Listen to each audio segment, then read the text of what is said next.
Hey, what's up guys, welcome back to my channel. In this video we are going to be talking about Dying Light 2, and I know I've been inactive on my channel for more than a week, and the main reason for that was because my PC was broken and I really had no backup except for a laptop that was actually really shit. I tried to upload a video and I actually uploaded one montage, so yeah, I know I did upload a video in the middle, but it was more than a week that I really couldn't get anything out for you guys. Like, I had a lot of games planned, but finally my PC is fixed and I will start uploading the videos starting from today. So the first video will be on Dying Light 2. So today's topic will be on how Dying Light 2 is not a zombie game. Now I know a lot of you guys, once you read this title, you will be like, what do you mean Dying Light 2 is not going to be a zombie game? Well, technically, it's not just a zombie game. It's actually a narrative sandbox game. So you will actually have a lot of those storyline thing that's going to happen with the human side. So 50% human and 50% zombie side. So if I have to explain you, I'll say that if you have played Dying Light, you know that the most of the actions, most of the story was with the zombies. A lot of interactions was done with the zombies. You had most of the time spending outside. You used to fight a lot of zombies, used to go collect samples and do a lot of missions that actually involve zombies in it. But you don't really get to see and interact with a lot of humans. I mean, you did go through the story, and if you have heard from the critics, well, Dying Light narrative was kind of a bad thing. You know, the story wasn't really that good, not up to the mark. So that was the weak point in the game. Dying Light was really fabulous, but the story was the weak point of that game. And that's why Techland wants to improve that by bringing Chris Avellone for Dying Light 2. So far we know that Dying Light 2 is based on the choices and the consequences. So every choice, every action you make in the game will have a certain consequences. And the good and bad part about that choice will be that you won't be able to change your choice. I mean, if you make a deal with the peacekeepers or you make a deal with the scavengers, well, both of them will impact the city, the place. So if that gets impacted, you won't be able to revert that. If you choose a bad decision, it won't be reverted. You won't be allowed to do that. Well, later in the story, you will be able to change those with the help of some quest, but technically it's not going to happen. You have to deal with whatever you did. So do something bad, you got to deal with that. So now let's come back to the title. Well, this is where a lot of people actually get confused. When I say it's not a zombie game, I don't mean there won't be any zombies in the game.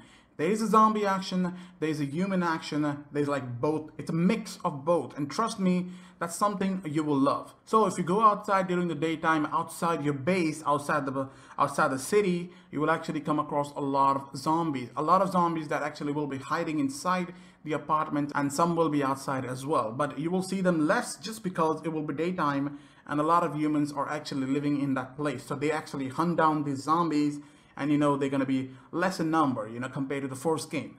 So there has to be something like this. I mean, first Dying Light, there was places like the tower and the Sector Zero. It had a big tower like that. So you know those places, those were the safe house. All the safe houses are actually those places where these survivors live, and you actually come across a lot of quests from that place only.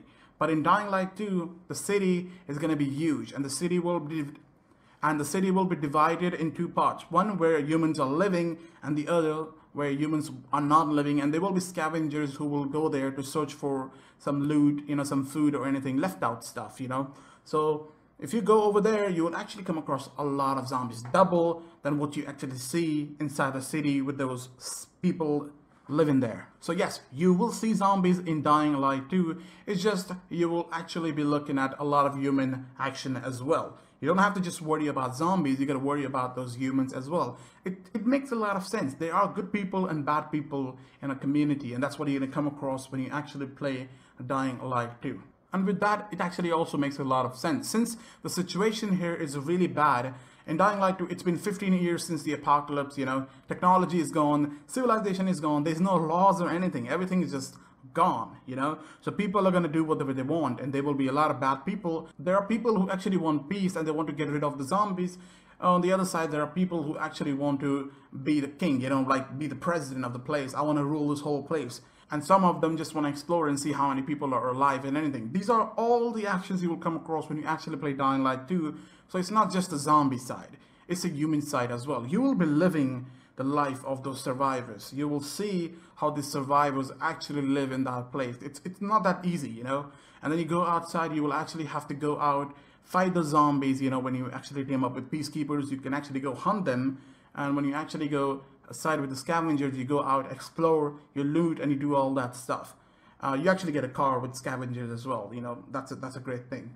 And with the other, which is small factions, with the small factions, you know, those people don't have a really big network, but they do have some resources like drugs and everything that will make you really strong. But once you are strong, remember the enemies you're going to face, they're going to be that strong too, because they use that same drug like you.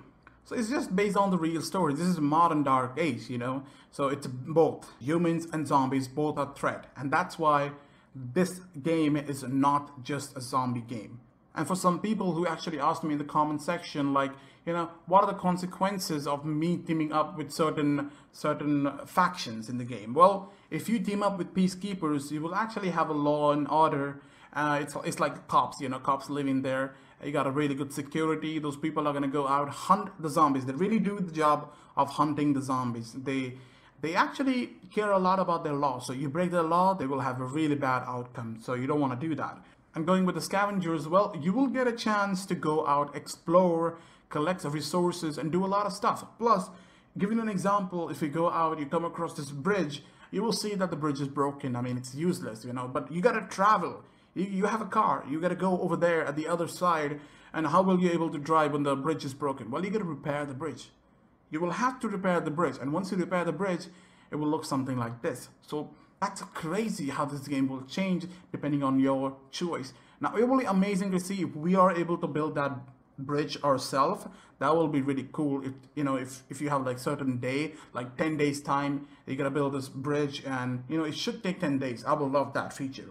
I'm not sure if we have that feature, but I don't want to just be like, you know, if I choose with them, the action will be that I have to repair the bridge and it's a cinematic and it's all done. No, I want to repair it myself. I want all that, you know, that 10 days or 5 days, doesn't really matter. I want to experience that. That will be something I will love. Going out, getting resources and making that bridge. That will be something I want to see. But we're not yet sure. Techland hasn't really shared a lot about that. They are still keeping it a secret, and at the moment I've seen them actually talking more about Bad Blood. So you know, that's a hot topic, that's a hot game at the moment. Dying Light 2 still has a year to come out. Next year it's going to come out. We're not sure when.